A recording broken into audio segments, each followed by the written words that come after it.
Hi, I'm Dr. Debra Dupree. I'm the Mindset Doc, and we're here today to talk about just how do you bring out underlying interest in the field of mediation. And there are skills and techniques that are available to us when we do this. And so what we're going to do today is to take a look at how to listen to the sounds of the beach. And you might wonder, why the beach? Well, if you know anything about me, I'm a water lover.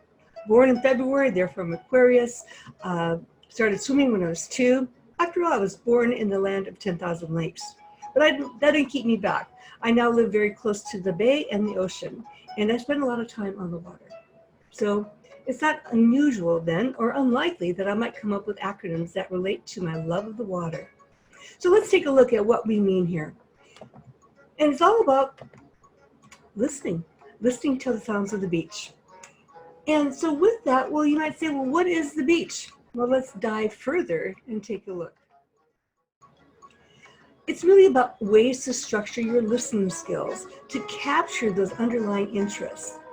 So I love to use the analogy of an iceberg, because after all, it's just the tip of the iceberg we can see above the waterline, but it's that bigger, vaster part that sank the Titanic. And so the iceberg is a wonderful metaphor in many ways. And so what really drives our behavior? Well, I would suggest to you that after 30 years of being a therapist and psychologist and 25 years of being a mediator, that what drives our behavior is really all about what's above the waterline.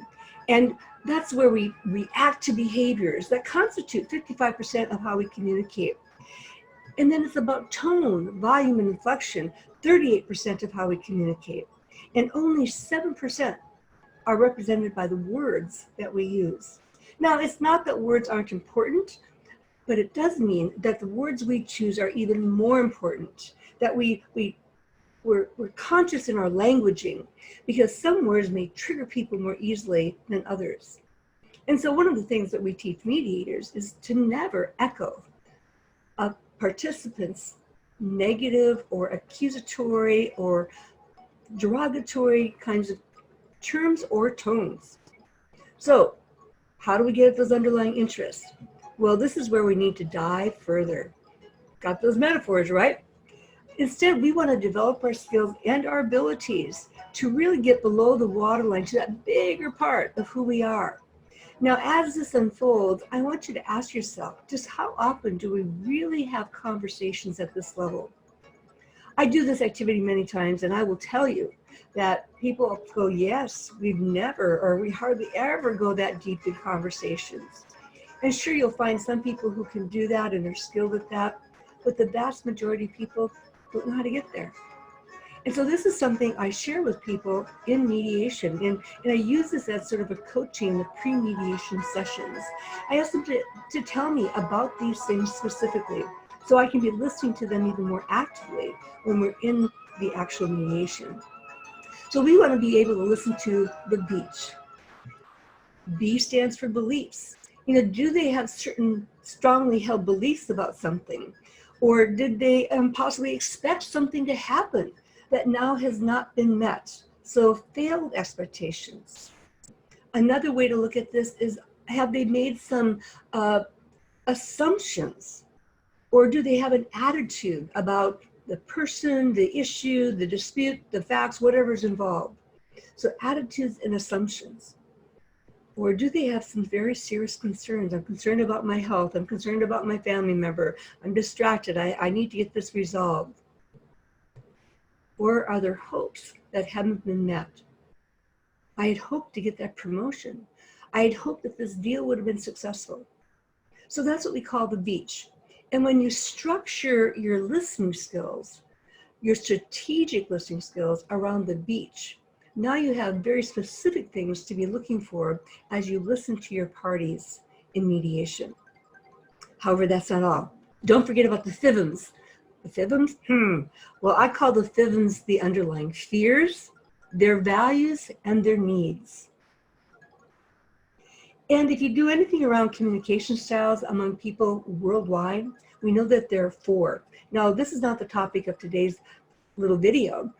However, what we do know is that each communication style has an underlying need and an underlying fear. And so if we're astute in really knowing and understanding the communication styles and know what to look for, we'll already have keen insight as to what their fears and needs are. But then their values, a beautiful question to ask is, what's important to you about this? And you might even say, what do you value? But that's not really common day language. But what's important to you? You'd be amazed that when you really develop your skills around this and you can articulate what they've said around these key terms here, the beach and the FVNs, you will be amazed at the reaction and the change that you see in people, because now they feel that you've really gotten them. So it's about the beach. And so with that, not only deepening our listening skills, structuring our listening skills, I want to share with you 3 powerful questions that I find work every time. First of all, simply say more about that. Just a gentle invitation. You want to know more. And people like to be invited to say more. Or help me understand. Again, it's a sign, it's an indication that you really do want to understand where they're coming from. I don't know about you, but oftentimes in mediation, this is the first time parties in conflict have really had a chance to sit down long enough or even talk at all about what the issues are. So it's amazing what can be uncovered through a skillfully navigated strategic course of mediation. One more. And let me check in for clarity. I love to use that right before I'm ready to summarize or paraphrase what someone has had to say. You know, to ensure that I really understand where you're coming from, I'd like to check in for clarity. Again, isn't that a powerful statement? Let me summarize what I believe I've heard you say. And then when you summarize and say, did I get that? Or is there something I missed? And again, many times people will say, nope, you got it. Thank you. Or you know what? That's almost right, but while you were talking, it made me think of something else. Again, all valuable information to uncovering underlying interest. So I encourage people to be courageously curious, curiously courageous, and don't stop. That's part of the beauty and art of being a mediator.